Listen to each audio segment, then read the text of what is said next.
আলহামদুলিল্লাহি ওয়াকাফা ওয়াসালামুন আলা ইবাদিহিল্লাযীনা ইসতাফা আম্মা বা'দ। সুপ্রিয় দর্শক শ্রোতা, আসসালামু আলাইকুম ওয়া রাহমাতুল্লাহি ওয়া বারাকাতুহু।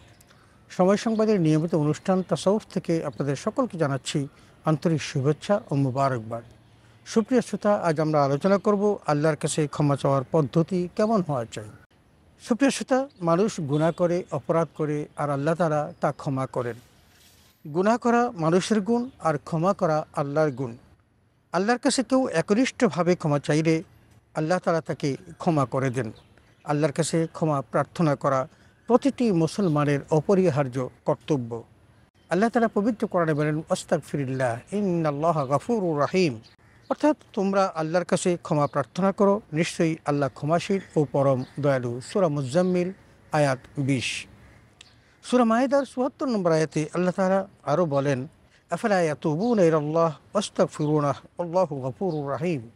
অর্থাৎ তবে কি তারা আল্লাহর দিকে প্রত্যাবর্তন করবে না ও তার নিকট ক্ষমা প্রার্থনা করবে না?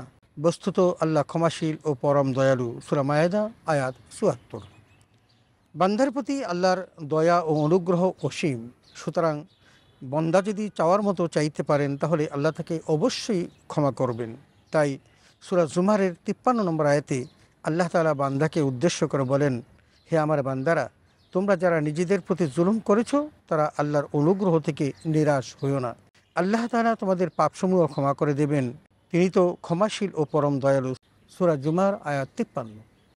আল্লাহ তাআলার কাছে ক্ষমা চাইলে আল্লাহ তাআলা ক্ষমা করেন, তবে তারও কিছু পদ্ধতি আছে, যে পদ্ধতিগুলো অবলম্বন করলে আল্লাহ তাআলা মানুষকে ক্ষমা করে দিবেন। আসুন আমরা সেই পদ্ধতিগুলো সম্পর্কে জেনে নিই।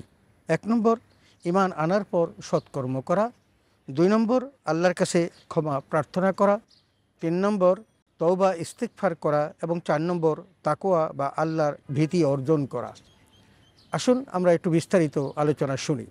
১ নম্বর, ঈমান আনার পর সৎকর্ম করা। সৎকর্ম করা মুমিনের কাজ। যারা ঈমান আনার পর সৎকর্ম করবে আল্লাহ তাআলা তাদের ক্ষমার প্রতিশ্রুতি দিয়েছেন। যেমনটি আল্লাহ তাআলা বলেন, ওয়াদাল্লাহুল্লাযীনা আমানু ওয়া আমিলুস সালিহাতি লাহুম মাগফিরাতুন ওয়া আজরুন আযীম। অর্থাৎ যারা ঈমান আনে ও সৎকর্ম করে আল্লাহ তাআলা তাদের প্রতিশ্রুতি দিয়েছেন ক্ষমা ও মহা পুরস্কারের।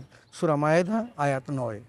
অন্যত্র আল্লাহ তাআলা বলেন, ওয়াল্লাযীনা আমানু ওয়া আমিলুস সালিহাতি লাহুম মাগফিরাতুন ওয়া আজরুন কাবীর। অর্থাৎ যারা ঈমান আনে ও নেক আমল করে তাদের জন্য রয়েছে ক্ষমা ও বড় প্রতিদান। সূরা ফাতির আয়াত ৭। ২ নম্বর, আল্লাহর কাছে ক্ষমা প্রার্থনা করা। কেউ যদি অপরাধ করে আল্লাহর কাছে ক্ষমা প্রার্থনা করে আল্লাহ তাআলা তাকে ক্ষমা করেন, তাদের প্রতি মুষলধারে বৃষ্টি বর্ষণ করেন এবং তাদেরকে ধন সম্পদ ও সন্তান সন্ততি দ্বারা সাহায্য করেন। যেমন সূরা নূহে আল্লাহ তাআলা বলেছেন, ফাকুলতু আস্তাগফিরু রাব্বাকুম ইন্নাহু কানা গফফারা ওয়া ইউরসিলিস সামাআ আলাইকুম মিদরারা ওয়া ইউমদিদকুম বিআমওয়ালিন ওয়া বানিন ওয়া ইয়াজআল লাকুম জান্নাতিন ওয়া ইয়াজআল লাকুম আনহারা। অর্থাৎ আর আমি বললাম, তোমরা তোমাদের প্রতিপালকের কাছে ক্ষমা প্রার্থনা করো, নিশ্চয়ই তিনি অত্যন্ত ক্ষমাশীল। তিনি তোমাদের জন্য অজস্র বৃষ্টিধারা প্রবাহিত করবেন, তোমাদের ধন সম্পদ ও সন্তান সন্ততি দ্বারা সাহায্য করবেন এবং তোমাদের জন্য বাগ বাগিচা দেবেন এবং তোমাদের জন্য নদী নালা দিবেন। সূরা নূহ আয়াত ১০ থেকে ১২। অন্য এক আয়াতে আল্লাহ তাআলা বলেন, ফামান ইয়ামাল সুআন আও ইয়াজলিম নাফসাহু সুম্মা ইস্তাগফিরুল্লাহ ইয়াজিদিল্লাহা গফুরার রহিমা। যে ব্যক্তি মন্দ কাজ করবে কিংবা নিজের প্রতি জুলুম করবে অতঃপর আল্লাহর কাছে ক্ষমা চাইবে, সে আল্লাহকে পাবে ক্ষমাশীল পরম দয়ালু। সূরা নিসা আয়াত ১১০। ৩ নম্বর, তওবা ইস্তিগফার করা।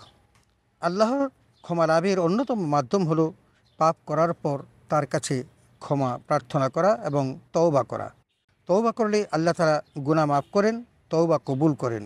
যেমনটি আল্লাহ তাআলা পবিত্র কোরআনে ইরশাদ করেছেন, ওহুয়া আল্লাযী ইয়াকবালুত তাওবাতা আন ইবাদিহি ওয়া ইয়াফু আনিস সাইয়্যাত ওয়া ইয়ালামু মা তাফআলুন।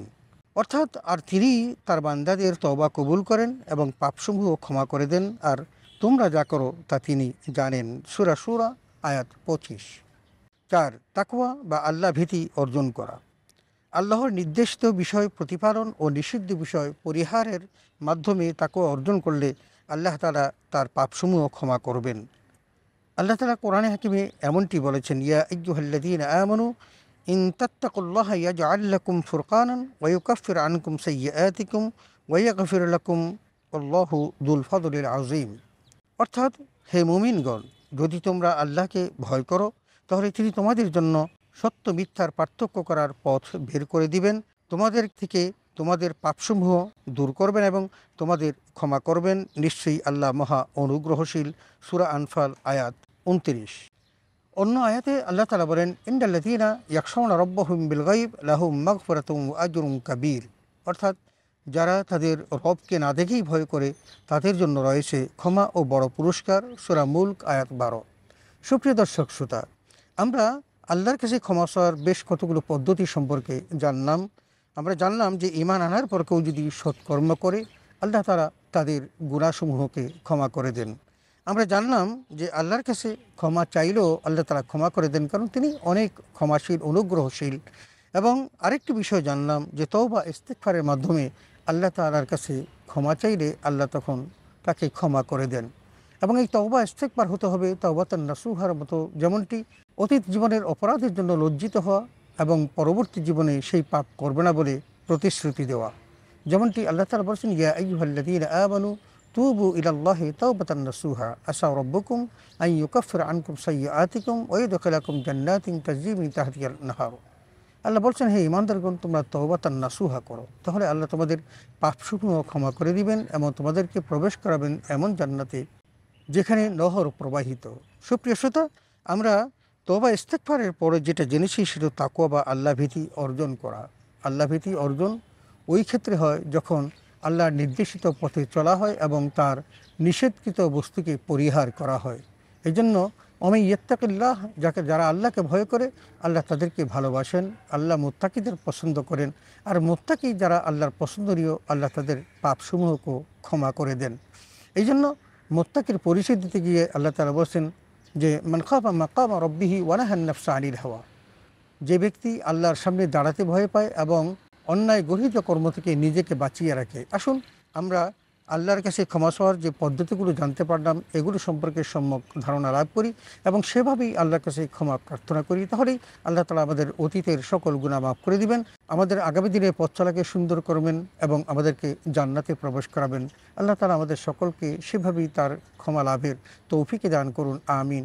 ওয়া আখিরু দাওয়ানা আনিল হামদুলিল্লাহি রাব্বিল আলামিন। আসসালামু আলাইকুম ওয়া রাহমাতুল্লাহি ওয়া বারাকাতুহু।